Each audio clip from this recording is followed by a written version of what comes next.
Apa kabar semuanya para pemirsa pencari ilmu pengetahuan yang sangat cerdas dan berbahagia.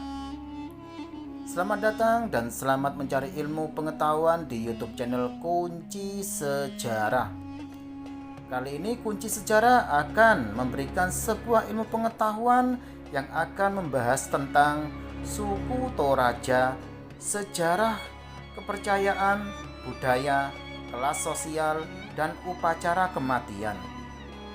Mari dengarkan penjelasan berikut ini agar bisa menambah ilmu pengetahuan ke depannya dan tidak salah paham. Suku Toraja, sejarah, kepercayaan, budaya, kelas sosial, dan upacara kematian. Orang-orang Toraja adalah etnis yang umumnya tinggal di pegunungan bagian utara di Provinsi Sulawesi Selatan. Diperkirakan suku Toraja memiliki populasi sebanyak 1 juta jiwa.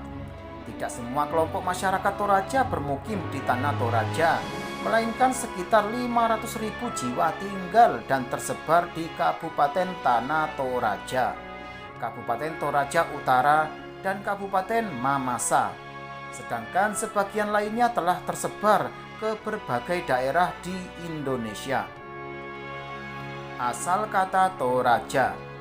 Toraja berasal dari bahasa Bugis yaitu Toriaja. Kata tersebut memiliki arti orang yang berdiam di negeri atas.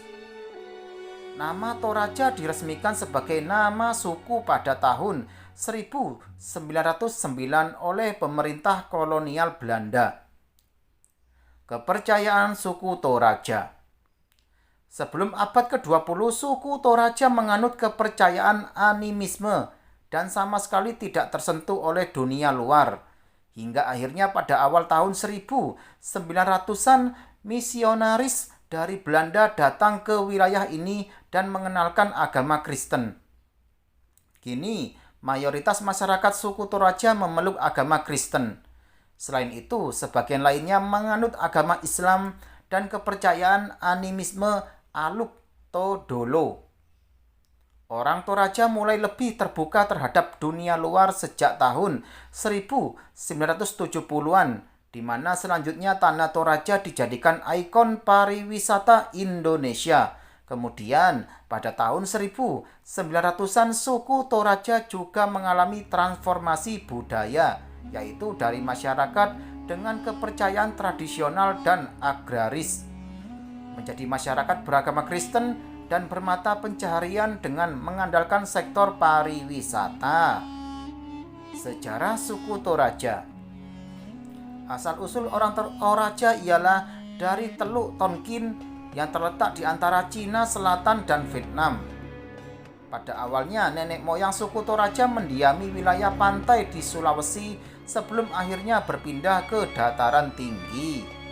Belanda telah melakukan kegiatan perdagangan dan memiliki kekuasaan politik di Sulawesi sejak abad ke-17.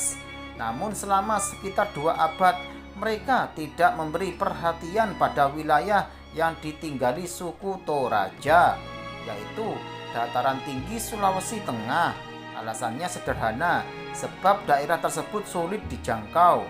Selain itu, tidak terdapat banyak lahan produktif yang dapat diolah dan memberikan keuntungan.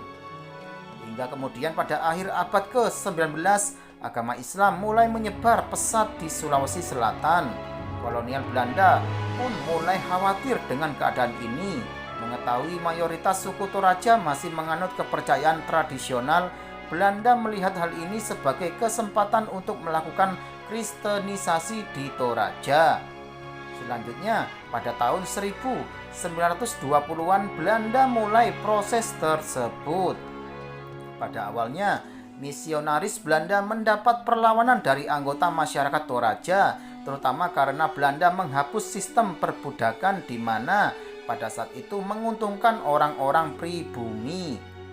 Mengenai penghapusan perbudakan tersebut, Belanda memberi dampak positif. Akan tetapi mereka juga menggunakan cara lain seperti pemindahan paksa orang Toraja ke dataran rendah agar lebih mudah dikontrol.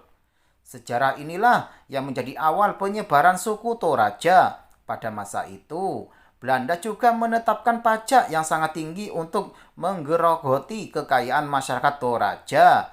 Dengan segala upaya, suku Toraja saat itu tetap berpegang dan mempertahankan kepercayaan dan adat istiadat mereka. Hanya sekitar 10% yang berpindah kepercayaan menjadi Kristen di tahun 1950. Hal ini terjadi karena serangan penduduk Muslim di dataran rendah pada tahun 1930, sehingga banyak orang Toraja yang pindah ke agama Kristen untuk mendapat perlindungan politik dari Belanda. Kemudian, setelah kemerdekaan NARI, terjadi pemberontakan oleh Darul Islam yang terjadi selama kurun waktu 15 tahun. Tepatnya dari tahun 1951 hingga 1965, Darul Islam ingin mendirikan negara Islam di seluruh Sulawesi. Perang gerilya yang menguras tenaga selama 15 tahun tersebut menyebabkan lebih banyak orang Toraja berpindah dan memeluk agama Kristen. Keluarga dalam suku Toraja. Dalam tradisi suku Toraja, sebuah desa adalah satu keluarga besar. Masyarakat Toraja tinggal di rumah adat yang bernama Rumah Tongkonan. Setiap tongkonan memiliki nama yang dijadikan nama desa. Sistem pernikahan dengan sepupu jauh adalah hal yang biasa dilakukan. Tujuannya adalah untuk mempererat hubungan kekerabatan. Sepupu jauh yang dimaksud adalah sepupu keempat dan seterusnya. Sedangkan pernikahan dengan sepupu dekat sangat dilarang dan hanya diperbolehkan bagi kaum bangsawan. Hal tersebut dilakukan oleh kalangan bangsawan agar menjaga keturunan mereka tetap berada di darah yang sama. Tujuan lainnya adalah untuk menjaga agar harta mereka tidak tersebar.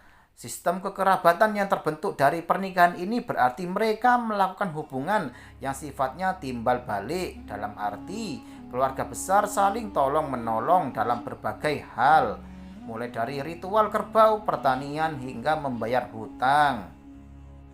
Kelas sosial masyarakat Toraja. Terdapat pembagian kelas sosial dalam adat masyarakat Toraja. Masyarakat Toraja terbagi menjadi 3 kelas, yaitu kaum bangsawan, rakyat biasa, dan budak. Hingga akhirnya perbudakan dihapuskan pada tahun 1909 oleh Belanda. Dalam hukum adat Toraja, kelas sosial diturunkan dari garis ibu.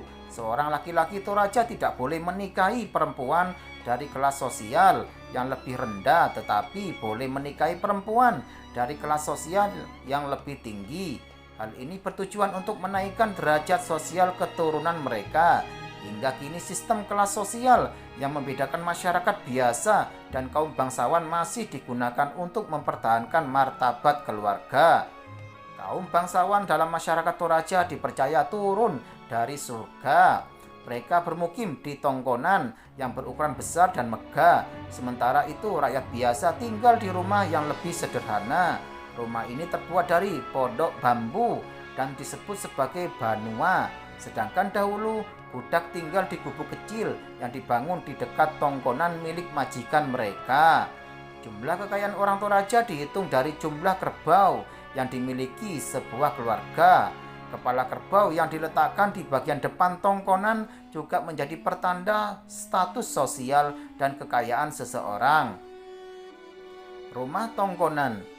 Rumah adat Toraja bernama Tongkonan. Rumah ini hanya ditinggali oleh kaum bangsawan dari suku Toraja dan menjadi pusat kehidupan masyarakat Toraja. Terdapat cerita rakyat yang dipercaya oleh masyarakat Toraja mengenai pendirian pertama rumah Tongkonan. Masyarakat Toraja percaya bahwa tongkonan pertama kali dibangun di surga dengan jumlah 4 tiang. Kemudian leluhur orang Toraja turun ke bumi lalu meniru rumah tersebut dan menggelar upacara besar. Karena merupakan rumah yang besar dan megah, maka pembangunan rumah tongkonan adalah pekerjaan besar yang melelahkan. Oleh sebab itu, sebuah rumah tongkonan dibangun oleh keluarga besar secara bersama-sama. Rumah tongkonan terbagi menjadi 3 jenis, yaitu yang pertama, rumah tongkonan batu. Rumah tradisional ini adalah jenis rumah tongkonan yang ditinggali oleh keluarga bangsawan. Keluarga bangsawan yang dimaksud ialah orang yang tidak memiliki jabatan atau posisi dalam pemerintahan setempat. Yang kedua, rumah tongkonan Pekambaran. Rumah adat ini dihuni oleh keluarga bangsawan yang memiliki wewenang tertentu dalam adat istiadat dan tradisi setempat. Yang ketiga, rumah tongkonan Layu. Rumah ini merupakan tempat kekuasaan tertinggi dan digunakan sebagai pusat pemerintahan. Rumah ini hanya digunakan untuk kegiatan yang berhubungan dengan pemerintahan, bukan sebagai tempat tinggal. Upacara kematian suku Toraja. Upacara pemakaman dalam masyarakat Toraja disebut Rambu Solo.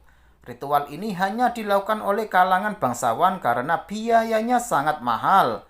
Upacara pemakaman kaum bangsawan biasanya dihadiri oleh ratusan orang. Acara pun dapat berlangsung selama berhari-hari.